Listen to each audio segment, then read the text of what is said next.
Welcome to అప్రంజి బొమ్మ. నాకేదో surprise ఉండదంట, లోపలికి వెళ్ళి చూద్దాం పడండి. Wow, cake, 2 cakes. ఈ కేక్స్ ఎవరు చేశారు చెప్పండి? నేను స్కూల్కి వెళ్ళి వచ్చేసరికి మా అమ్మమ్మ రాజు పెట్టింది.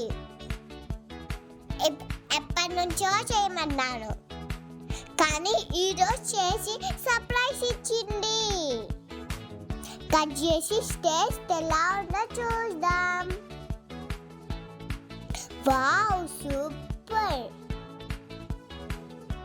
ఈ వీడియో మీకు నచ్చితే like, share and comment, subscribe చేయడం మర్చిపోకండి. Thank you for watching.